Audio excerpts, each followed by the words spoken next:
Welcome to our podcast. This is Friends on Fire. I'm Mike. I'm a lifelong devotee of financial independence. I even wrote a book about it. And I'm Maggie, a newer convert, but just as passionate, especially on the intersection of minimalism and financial independence. We're one and the same. We are two like-minded friends who believe that talking about money with your friends and family opens the door to financial well-being. The Friends on Fire podcast is about dispelling myths, building financial acumen, and sharing your financial independence journey with the people you care about. This is Friends on Fire. How's it going, Mike? It's been a couple weeks. I've been on vacation. Yeah. Did you have a good time? I had a really good time. It was a good mix of just kind of low-key chill, and I followed all of the guidance from our How to Save Money on Vacation episode. It was a very affordable vacation, but just a lot of fun with the family and good time to kind of relax and get away from things for a bit. I definitely missed our Friends on Fire time. I did too. Did you really follow all of the guidance that we gave? That seemed like a question when you said, I did too. Like I might have missed it. Of course I did. This is the highlight of my week when we record our episodes. But I am curious if you really did follow all of the vacation saving guidelines that we laid out. We only ate out. We went to the grocery store the first morning we were there. We didn't stop for any food on the way there or back. We packed snacks in the car. We hung it at our house. We had use of 2 kayaks, which we could actually kind of get 3 of us in. We kayaked on the canal almost every day. We used, things that were available to us. We only ate out twice.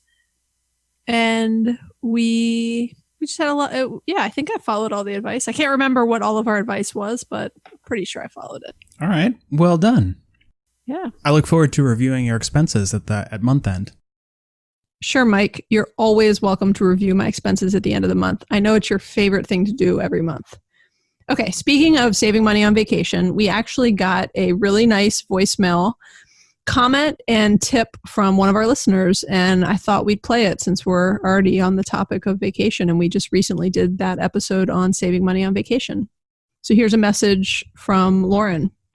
Hi, Maggie and Mike. My name is Lauren, and I'm calling from Southwest Colorado. I loved y'all's recent episode on saving money while on vacation, and I wanted to share another idea. Camping is a great way to save money while traveling. My husband and I are both teachers, and we travel for a large part of each summer, which we would not be able to afford to do if we were paying for indoor lodging. Campsites range in price from about $15 to about $40 a night, and you can even find free campsites sometimes as well. Another thing that could be helpful for people to know is that REI, as well as a lot of college and university recreation departments, rent gear like tents and sleeping bags. So if you rent gear, then you can give camping a test run before you go out and spend a bunch of money on supplies. So thanks to both of you for all the great content, and keep up the good work. Bye. Okay, that was a great tip. I really appreciate you sharing it, Lauren. You are totally right. We should have mentioned camping. It is one of the best ways to save money while traveling because it is one of the cheapest types of accommodations that you could have with yourself, with a couple, with a family. And it can be a really fun experience too. So you're very right to catch us on the fact that we did not mention camping because it is a great way to save money on vacation. And I love that tip about renting stuff at REI or other places like that because I hadn't really thought about that. And I guess I've seen that when I've been in the store, but just hadn't thought about it. Great way to kind of see if you like it first and not spend tons of money. Or you can do what Mike did, which is, Mike, I think you bought all of your camping equipment from Aldi, which is pretty cool. Didn't even realize they sold camping equipment. That's right. All my camping equipment is from Aldi. They make great stuff, not just camping equipment, but everything. We do all of our shopping at Aldi. Aldi and Amazon. Anyway, great tip from a listener. Maggie, back to your trip. Did you read any good books? I did. I read Small Great Things. Did I tell you about it? No. Oh, it's such a good book. It's actually a physical book I have, so you're welcome to borrow it. And not only was it an amazing book, somebody at work had actually put it into a gift exchange at the holidays of it was kind of the theme was our favorite things. Remember when you put in the you were there. It was the gift certificate. You put in a gift certificate for mentorship time with me. It was a big hit with my team. They were fighting over who That was a good got it. one. Anyways, somebody on my team put in this book, and she said it was her favorite book. And there's a lot of people, there's like alcohol and other things that end up in the gift exchange. And so some people are more excited by those things than books, but like, I'm kind of a nerd. I was excited by the book. So I snagged the book when it was White Elephant style. And when I got my turn to steal, I snagged the book, and it's been sitting on my shelf since then. And I happened to grab it because I've been meaning to read it forever. And I was like, oh, it'll be great to read on vacation.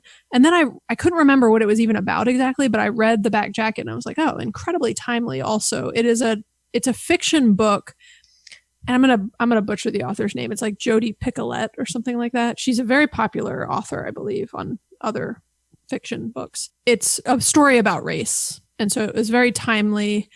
It was a really good book. And the other crazy thing is, when I'm at this vacation house in like kind of the middle of nowhere, Florida, not like a popular spot or anything. And we're in a house that I told you was owned by some Germans, which I thought you would find interesting since your wife is German. They had German TV. It was like, had a lot of nice German touches. This is a really long story.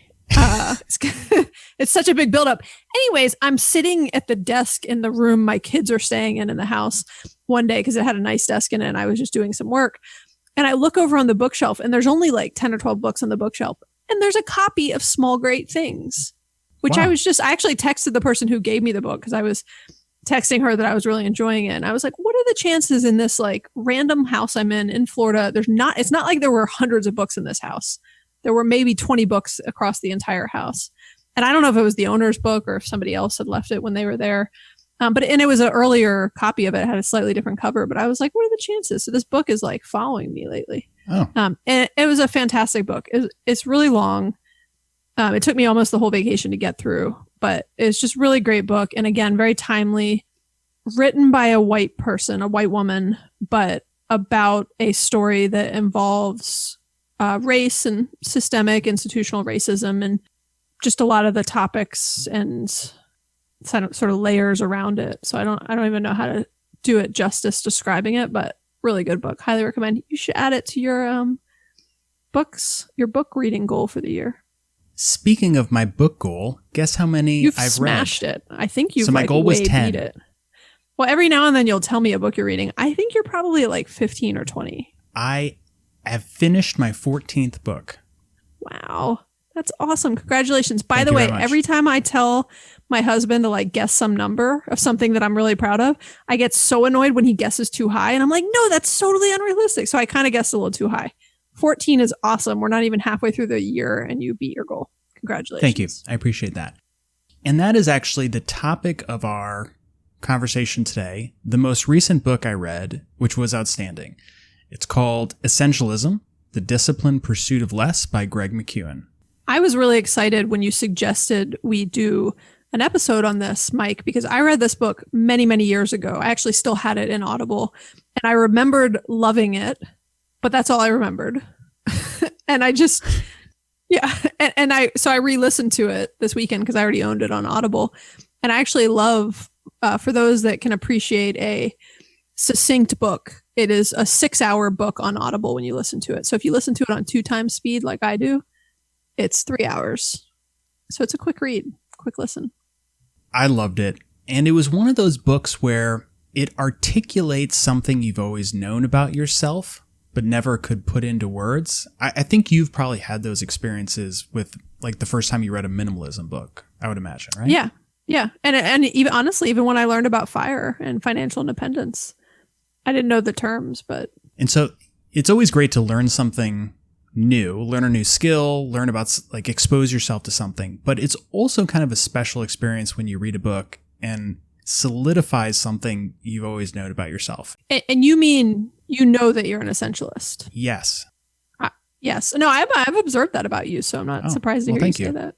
And I didn't know the term for it. And so, like, you identify as a minimalist, and now I identify fully as an essentialist. And it permeates all aspects of my life, my professional life, my personal life, and most certainly my personal finances. And that's why I think I've really gravitated towards financial independence and frugality. It's because it is an extension of essentialism. And so I thought it would just be a great topic for us to get into on this episode.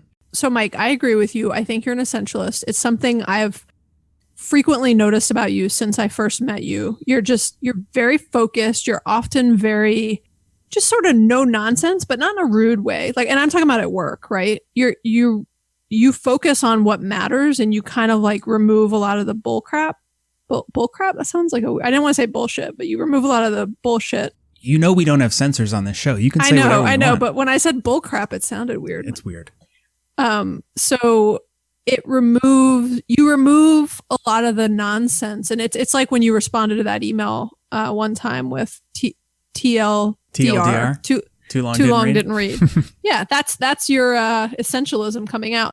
But why don't you take a minute to explain to everyone out there listening to us what essentialism is and kind of how you would define it after reading the book?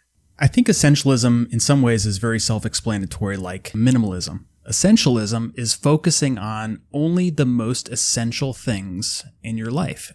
But the problem is that people who are non-essentialists, as the book would call them, think everything is essential. And so it's hard to give a definitive explanation of what essentialism is until you kind of go through some examples and people can identify which they are, which is why it was eye-opening for me, because it was the things that I've always thought about myself. But the book gave me a framework by which to analyze it and figure out why I make certain decisions. And so essentialism is what is most essential for your personal happiness or your personal success. What is the most essential work to do to be successful in your job? That is what this book is about. And so you mentioned the way I am at work and how I kind of cut through and focus on certain things. And one of the things about the way that you work, and actually what I really admire about you, is how much effort you put into everything. You lead so many groups. You lead a very large team, but you're also involved in a lot of different councils and social activities. And every single activity that you participate in, you really invest a lot of time and energy. And that is why you've had a lot of professional success. You are higher up in the company. You are more popular than I am.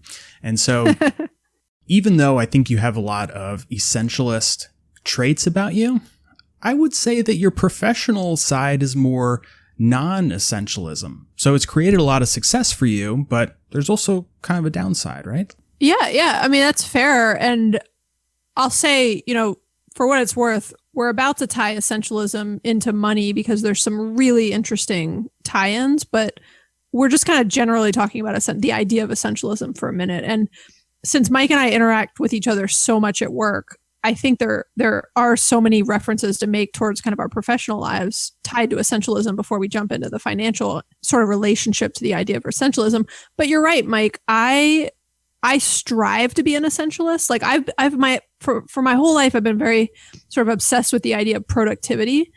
And the author sort of references the idea that it's not about how you become more productive. It's about how you have a more prioritized view of what you focus on and what's important to you. And that is one thing that I have not done well or could just do better at if I, want to position it that way. Because I get excited by a lot of things and I'm interested in so many things. And ultimately I end up spreading myself really thin. And it comes from a true desire to want to help and to want to be involved and to feel like I can add value to something and I could do good with something. But I think one of the things that this book reminded me, and I remember thinking this many years ago, and it's very good timing in my life right now to get this reminder. So I was really enjoying re-listening to the book this weekend. It's a book I swear it's the sort of book that I should listen to like once a year or something. But it's just the idea that, when I spread myself so thin and when I essentially am, no pun intended, am a non-essentialist, which is what the book would refer to me as, because he keeps making references to like an essentialist would do this, a non-essentialist would do this. Every time he says the non-essentialist, I'm like, could you quit calling me out, man? But it's true. I mean, this is my long-winded answer of, yeah, it's true. It is the reminder that I often need that I don't have to be everything to everyone. And by doing less, I can actually be more. And I think that is, what's the subline of the book? The disciplined pursuit of less. Yes, the disciplined pursuit of less. I think that is just a really good summary, which is probably why it's the, like tagline of the book. He put some thought into it. Yeah, of what essentialism is.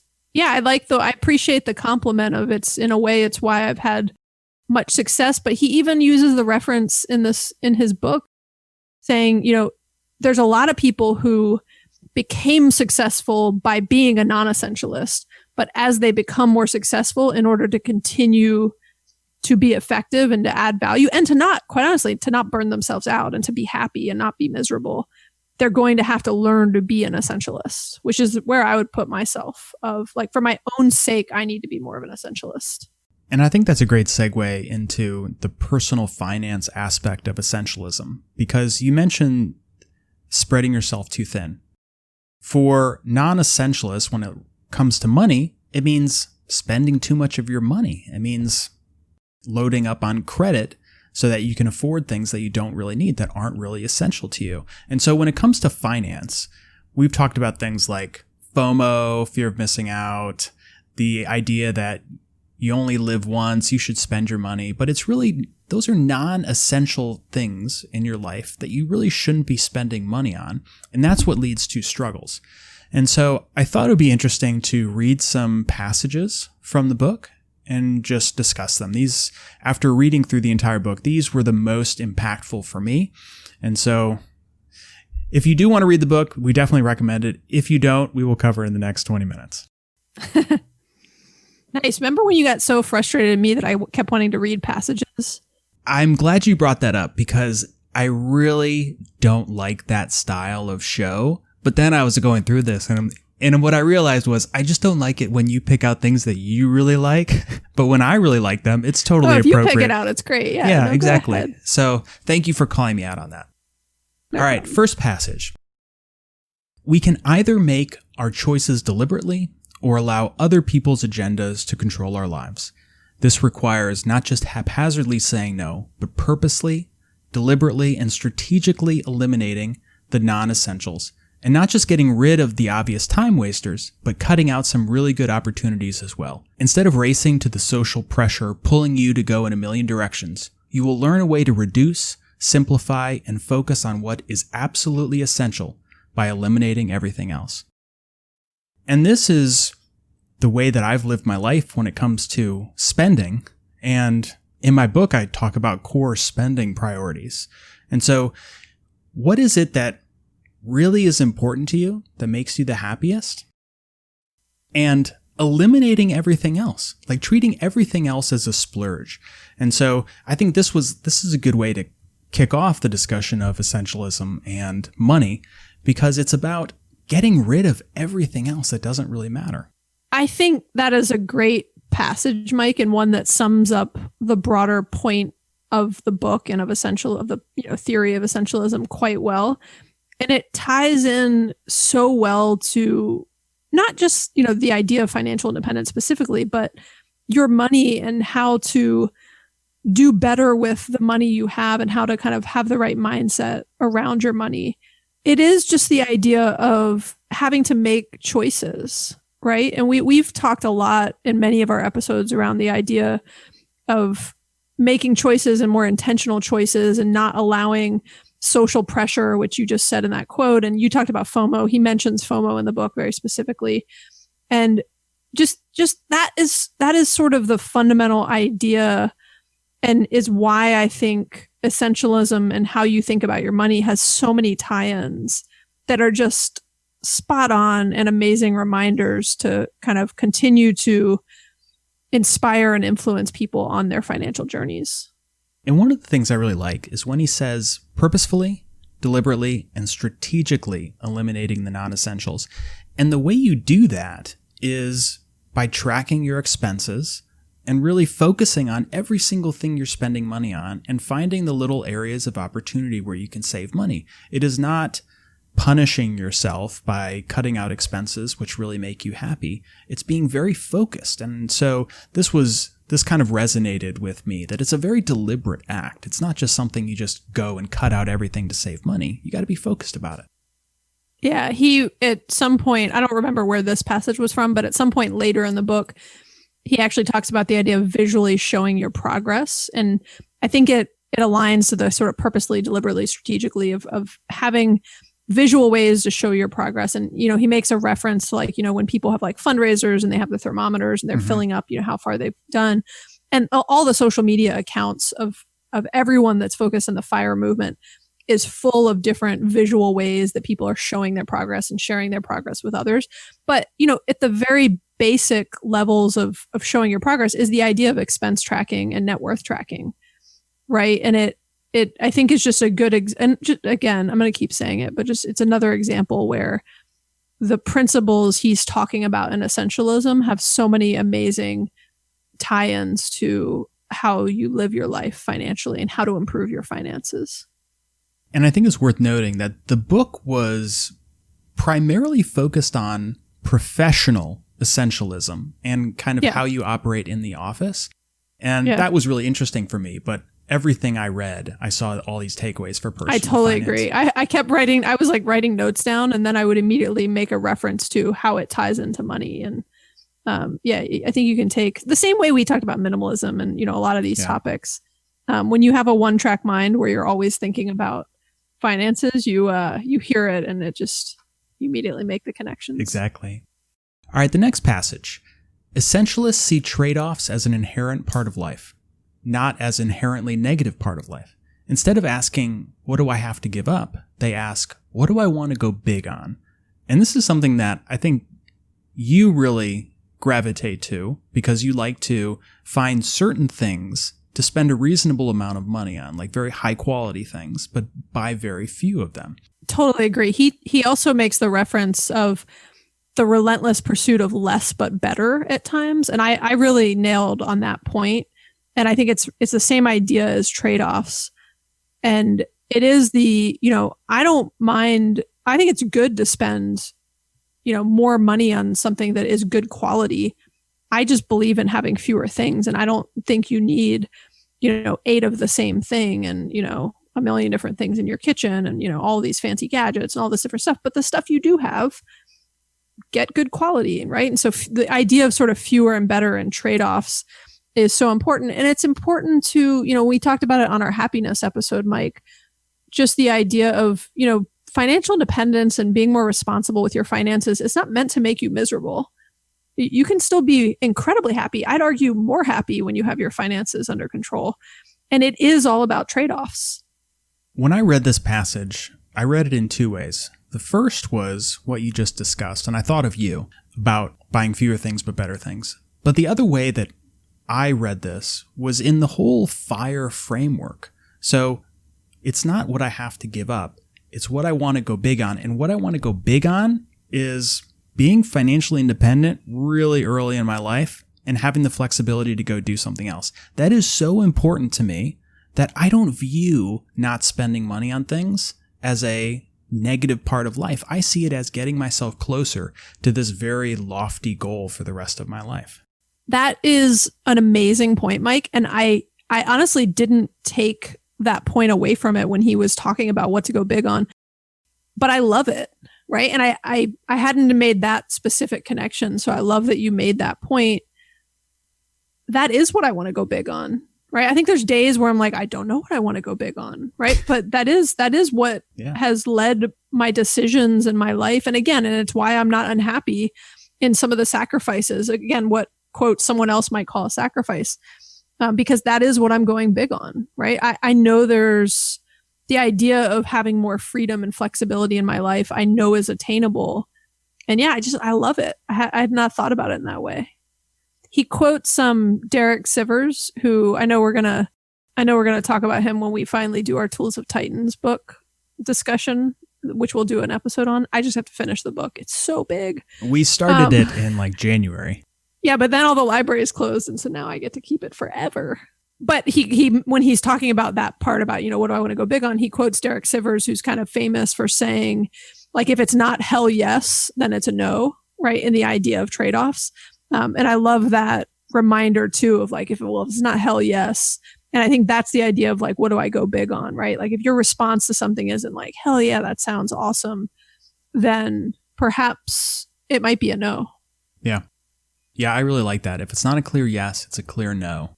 I'm terrible at that. We'll talk more. I don't know if any of your other quotes get into the idea of saying no. It's an area I continue to grow in. The next passage, as it relates to spending money, I think is really interesting, and it's one of the things that I'm a big proponent of. The passage is, it's about a quote-unquote reverse pilot. The executive simply stopped publishing the report and waited to see what the response would be. What he found was that no one seemed to miss it. So again, this book is very much about professional lives and how office environments work. But the idea was, everybody was spending all this time generating this report. He stopped publishing it, and no one cared. No one missed it. He wanted to wait and see what would happen. Like, would anyone reach out and say, hey, I didn't get my report this week? And nobody did. And so you can tie this to your spending. Cut out something you've been spending money on, some subscription. We talk a lot about, TV and radio and other types of subscriptions that you're paying monthly for. If you just stop something, would you miss it? In most cases, the answer is probably no. I think he tied this point too to the idea of zero-based budgeting, which I thought you would love that he literally used the term zero-based budgeting in his book, Mike. I did. A man after your own heart. You probably reread and highlighted that section in your Kindle. I took a photo and framed it. For those that don't know what zero-based budgeting is, it's the idea of stripping everything away, like going to zero and building things back up and saying, okay, what do I need? Not looking at all your current expenses and saying well, what can I cut out? But saying, I'm actually going to cut everything and I'm going to start over. And I'm going to build back up my budget and what it costs me to live. And I'm going to reevaluate every single one of those things along the way. And, it's a very interesting way of thinking about your finances and what you're spending your money on. And most people go through life very gradually inflating their lifestyle. And so they may, after 10 or 15 years of working, look at all of their expenses and say, well, I've been doing this forever. I can't possibly cut it out, or wouldn't even cross their mind to go back and take something out. But that's what this is about. And that's something that we are really big proponents of. Start trimming back those expenses. Go out to dinner one less time a week and see if it really makes an impact on your life. That's what the reverse pilot is about. And you can try this in all aspects of your life, including your professional life. But for the personal finance area, you can save a ton of money by trying this out. Agreed. What's your next passage? The next one is not so much about personal finance per se, but I thought it was really important to the overall context of the book. The best asset we have for making a contribution to the world is ourselves. If we underinvest in ourselves, and by that I mean our minds, our bodies, and our spirits, we damage the very tool we need to make our highest contribution. And what he was talking about predominantly in this chapter was about sleep. You need to get 8 hours of sleep, and there's this idea that if you only sleep 4 hours a day and you're productive the rest of the time, that's really what you should be striving for, but that ends up hurting you because you can't be as productive. And so what I really liked about this was that, everybody always asks me, how do you have time for that? How do you have time to do all these activities? Or why do you always seem like you are available at work? And my thought is, how do you not have time? I don't understand how people don't have the same view of time or managing time as I do. And that's why this book was really profound for me, because it made me realize that I'm an essentialist. I do things a little bit differently, and people who are non-essentialists really struggle to understand why I am the way I am or the way that I manage my time in my day. You're an incredibly disciplined person also, Mike. Thank you. I mean, I just think the idea of discipline, and that's what, that's essentialism, the discipline. Wait, what is it? The discipline pursuit of less. The discipline pursuit of less. Discipline is the key word there, right? It is very hard to be an essentialist and to do many things without discipline. And so I think that is one thing that is just something that you are incredibly good at compared to many other people, myself included. I'm disciplined about working hard, but I'm not as disciplined as you are about where my time goes and, how much time I'll spend on something versus moving on and what I'll commit to and other things like that. So yeah, I love this idea. He actually uses the term protect the asset when he's talking about the importance of sleep. And to be clear, you are the asset. And so you need to sleep 8 hours a night is the reference he makes, right? And I know I feel like I have a good idea that you you get up ridiculously early, but you go to bed ridiculously early. So you seem to get your 8 hours of sleep. I do. And sleep, I agree, is incredibly important to me. It's something I actually talk about at work all the time and with my team.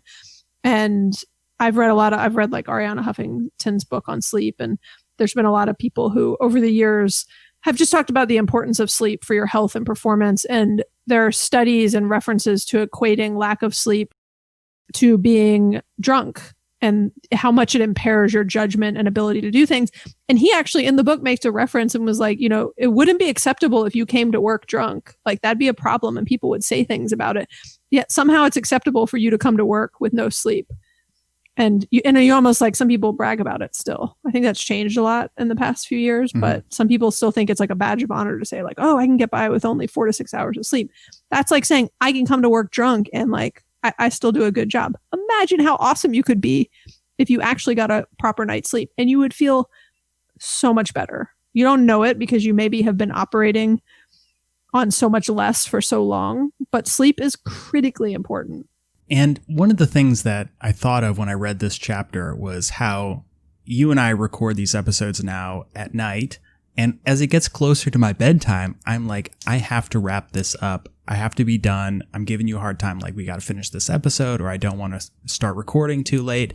And it's not because I don't want to record these. This is so much fun. There's really nothing I'd rather be doing other than sleep, because subconsciously it is just so important to my daily routine to be on that schedule and to get that amount of sleep. It is, so I don't see it as giving up something fun. I see it as doing this thing that is very important. And that's also how I view a lot of spending activities. Yeah, I agree. And I think, a tie into money, which people may not fully appreciate, but I truly believe is you cannot make good decisions about your money and be disciplined and make, tough trade-offs, etc., if you're operating with not enough sleep, because that the lack of sleep impacts your judgment, your ability to make good decisions. And when you're tired, and I've noticed this with myself, when you're tired, you make bad decisions. Like you go through a drive-through, you do convenience things because you're just trying to kind of get through your day. And those things cost money. Yeah. Right. And so you're making stressed out decisions. You're feeling like you justify picking up food on the way home or going shopping because it's going to give you some dopamine hit that's going to last short term and make up for the fact that you have no sleep. But when you're taking care of yourself and you feel good and you're in good health and in good spirits, you realize, I believe at least, you realize that, again, money doesn't buy happiness. And I don't need all this, fancy, complicated stuff in my life to be happy. I just need, a few basic things and kind of enough things. And anyways, just wanted to make the reference of how sleep ties back to money and your finances. That's a great point. The convenience purchase culture is really a product of everybody being stretched too thin and tired and not having the energy or mental capacity to find the better option. All right, so one more quote, which I think brings this all together for the purpose of our podcast and what we talk about either directly or indirectly on almost every show.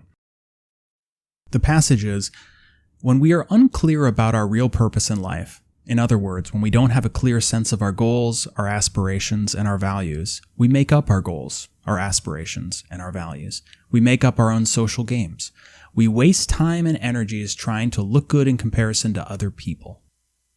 And this is kind of keeping up with the Joneses, but it's also people just spending mindlessly because they don't really know what their purpose is. You and I discussed just a few minutes ago that our purpose is to be financially independent and go pursue our passions full time in our life.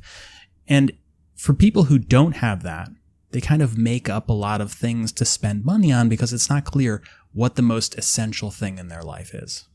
Mike, he actually makes the quote that we've said many times, and I don't even know who said it first, but in the area that this passage is from that you just read, he makes that reference about buying things to impress people, to, you know what I mean, talking about? Yeah. You buy things you don't need with money you don't have to impress people you don't like. Yes. He makes a version of that quote, basically, which again, like we're tying all of this into money, but there's a number of times where he actually ties it into money himself when he's making statements like that, which I appreciated a lot. I just, I think, yeah, I'm agreeing with you. That's a great point. I don't need to I feel this need to restate some things, which, like you're super brief and you're one of your many qualities, or one of your many good qualities, Thank is you. your brevity, Mike.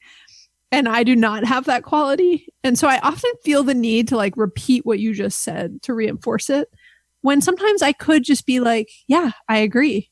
Totally agree with what you just said. So I'm just going to leave it at that. But if that's the way we conducted our show, I think it'd be pretty boring if it was just me reading quotes from books and you saying, yep, sounds good. Yep, sounds good.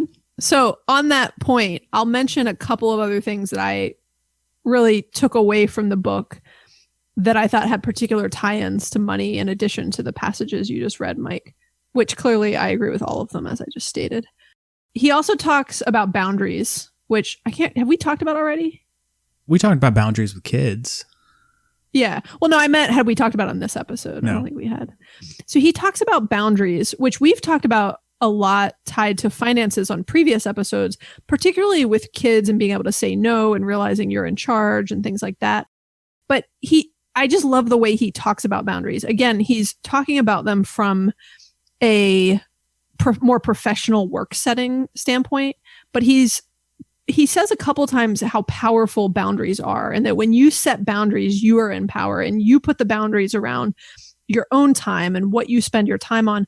And I took that as a comparison to money, right? Of boundaries with money, of like, you set the boundaries of what your money gets spent on. Other people don't set it for you, right? You are in control of what you spend your money on.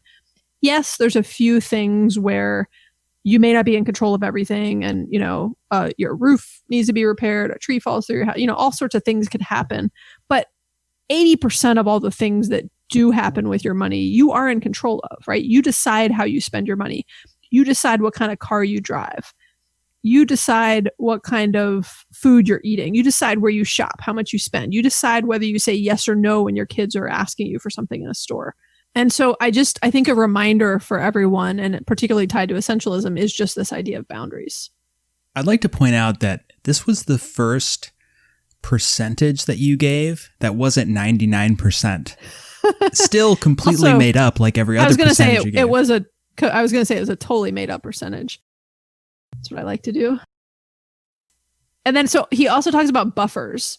And he gives all of these really good examples of creating buffers to make more boundaries in your life. But I took it, again, from the angle of what we're talking about here around our finances. I started thinking about financial buffers, right? And so some of the things that I've heard, we don't talk about this a ton, but many people do. And it's not that we don't agree. We just haven't covered it on the show in great detail.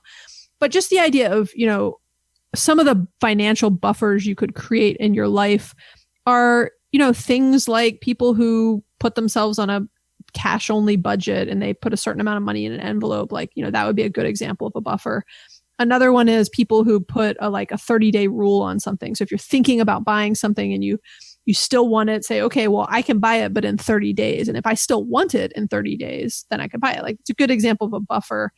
But he was just talking about the idea of putting space in between things can help you to make more progress and really understand what is most essential to you and what is most important. I loved this book, Maggie. I know. There's so many things to reference. And because I love this book so much, let's give away a couple copies on Instagram. We can do one of those little nice giveaway things where you do a little graphic. You can do one of those, right? Yeah. I like how you don't know what to call any of it. Yes. On our Instagram account, we will do a giveaway the week that this episode airs. So if you're listening to this at the beginning of the week, it may not be live yet, but give it a day or two. And as close to Monday when this goes live as possible, we'll put up a giveaway on our Instagram account. So feel free to follow us on Instagram so that you can see that and perhaps get a copy of this book. And also, go on Libby, which is the library app. Go to your library whenever they reopen, if they're ever going to reopen, and get a copy of it, request a copy to get on your Kindle or wherever you read ebooks. It's a great book. And like I said, it's a quick read. So I love a quick book too. So in the spirit of essentialism, you don't have like 10 hours to read a book on this topic. So I like that he got it down to what is a 6-hour read for the average person. So we will wrap up with our 3 key takeaways. And I think the key takeaways are going to be a little bit different for everybody. And so definitely encourage you to read this book. But for us and for the topic of this podcast, our takeaways are this. First, essentialists see a trade-off as an inherent part of life, not as an inherently negative part of life. Instead of asking, what do I have to give up? They ask, what do I want to go big on? So a direct quote from the book. I didn't want to rewrite it because I couldn't say it any better than the author did, but that is really a huge takeaway for us. Yeah, I love it. It's the idea that it's not a stick approach, it's a carrot approach. Exactly. Right? So it's not what can't I have, it's what can I have. Right. Love it. Okay, number 2, have clear goals and purpose, and then spend your money on those things. Don't let others or society set those goals or that purpose for you, and certainly don't let them set it for you in the form of material things. If you want to let some podcast like this set it for you, where we're helping to give you goals and purpose that do good in the world versus encourage more material things in your life, you can let society set that for you, to be clear. But when it's focused on material things, that I'm like, I half say that in jest, Mike, but I think people get what I'm talking about. Yeah, I agree. And number 3, with money and with life, focus on the most essential things. You'll be more focused, happier, healthier, and of course, you will have more money. Love it. I can't believe you didn't pull sleep into our top 3 takeaways. Also, number 4, get a good night's sleep. Okay, number 4. Good. I like it. Okay, we're going to do a quick Mike's Minute on the Mic. This is where Maggie gets to ask Mike one surprise question. He only has 60 seconds to answer. Okay, Mike, we are recording this on Father's Day. Happy Father's Day. Thank you. To you and to all the fathers out there that are listening to this podcast. In your 60 seconds, what did you do for Father's Day today? Well, we started by kids made me a card. They drew a picture of me, which was very cute. And That's then, cute. I saw that on social media today. Yeah. And then we packed up our bikes and went to a park and rode our bikes around for about an hour. And then we came back and got changed. We went over to a friend's pool. And then we came back and had some brownies, which my wife had gotten me as a treat for the day. And then it was just kind of our normal day. So kind of a fun, mostly free morning of activities. I like it. Yeah, I was just going to see how much money you spent during Father's Day, too. Yeah, I think it was about like $2 on the brownies. Well done. She didn't make you the brownies? She bought them somewhere? Right. Because we don't have the ingredients to make brownies. You act like it's like difficult to make brownies. Yeah, but we don't have, you need eggs, right? Like eggs and butter. Isn't that what brownies are made of? I don't know. You can make vegan brownies. Oh, but I agree. I say that like I make I don't make brownies myself. I go buy them from that vegan bakery I like in Atlanta. Okay, let's wrap this up. So as always, you can call or text us at 404-981-3370, and you can leave us a question, comment, or tip, and we will play it on the air. Please follow us on Instagram and Facebook. You can also find us at friendsonfire.org if you want to check out the latest episodes. And as always, we would greatly appreciate it if you want to leave us a review on iTunes. It really helps other people to find our podcast when you leave a review. Also, since we're recording this on Father's Day, the one thing that Mike really wants for Father's Day is for you to leave a review of this podcast. That's true. I do. It's really, he'll give up the brownies for that. So I would. All right. This was fun. Yeah, it was a great discussion. I'm glad you re-brought essentialism back into my life because I got a lot out of it by listening to it right now. Good. Glad. Okay. Well, thanks, Mike. Thanks, Maggie. Bye. Bye.